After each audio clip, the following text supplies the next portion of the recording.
Probably my favorite story about Abu Bakr is this one. In all of the stories about him that sort of show that loyalty of the Prophet ﷺ to those that supported him very early on. And there's an important lesson to take from this, that, you know, there's a recurring theme here with the Prophet ﷺ and how he honored those firsts, right? And a lot of times, once the hard work is done, other people are put forth, and we fail to honor and respect the people that put in the struggle and the people that put in the hard work. And this was something that the Prophet ﷺ was very good about, right? The veterans of Badr had their place. You know, the early muhajirun, the early people of Mecca that suffered, the Bilals of the world, those people that almost died in bondage and slavery, supporting the Prophet ﷺ, believed in him with everything. The Prophet ﷺ put them on a pedestal. He honored those early givers. So what kind of honor do you think Abu Bakr radiallahu anhu has? And Abu Bakr's honor surpasses every single other person amongst the companions, including Umar.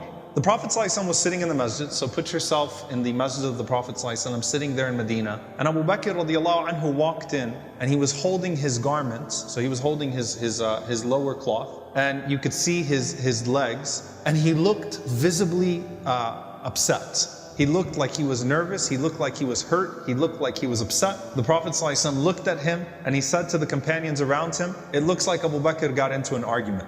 You know, when you know your best friend so well, you can identify within the first few moments what type of emotion they're feeling. So he didn't say Abu Bakr is anxious, or Abu Bakr must be in trouble, or he said, that's the Abu Bakr that got into an argument. He got into an argument with somebody, right? Something is bothering him, but particularly he must have got into an argument with someone. So as Abu Bakr is walking to the Prophet ﷺ, he already mentioned that to the companions. He says to the Prophet ﷺ, Assalamu alayka, peace be unto you. He says, O Messenger of Allah, I and Umar ibn al-Khattab got into an argument. And in the midst of that argument, see, even the two best people, the shaykhan, the two sheikhs around the Prophet ﷺ could have an argument, right? They're human beings, they love each other, but they got into an argument. And Abu Bakr radiallahu anhu, he doesn't throw Umar under the bus. He says that I said some things I shouldn't have said in the midst of that argument. I was wrong.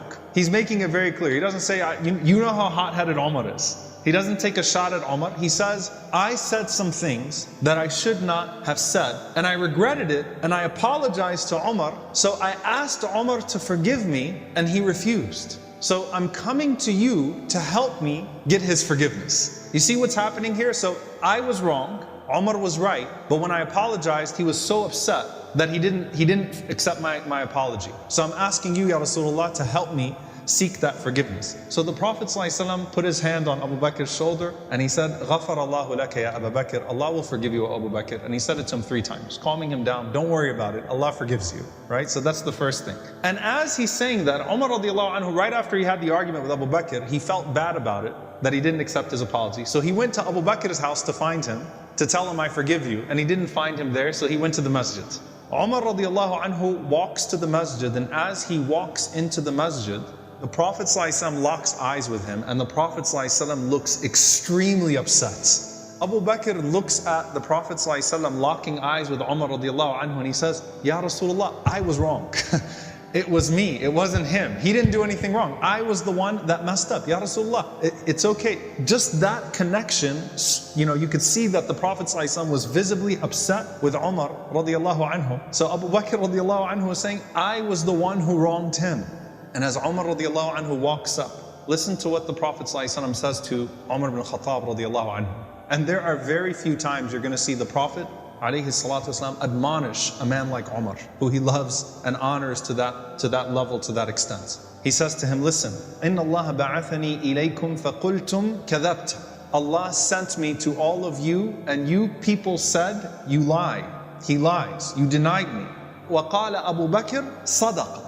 And Abu Bakr said, he's telling the truth. وَوَاسَانِي بِنَفْسِهِ وَمَالِهِ. And he supported me with all of himself and all of his wealth, like no other person. By the way, the word wasani is he gave me his all. It's the same word that the Prophet ﷺ used to describe Khadija radiallahu anha. وَوَاسَتْنِي. Gave me his all, she gave me her all. No one could replace Khadija, right? The time the Prophet admonishes Aisha is when she insults Khadija. Now it's Umar. No one can replace Khadija. No one replaces Abu Bakr, right? He gave me his all in the very beginning. His self, his wealth, everything.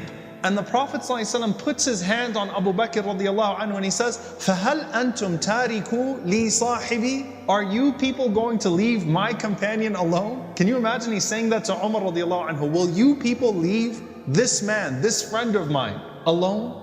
And he said it 2 times, sallallahu alaihi wasallam. And Abu Darda radiallahu anhu, who was sitting in the gathering, who narrated it, he said, فَمَا أُوذِيَ بَعْدَهَا. He said, no one dared mess with Abu Bakr after that moment. Like the point was driven to everybody that this was the Prophet ﷺ's best friend, this was his companion.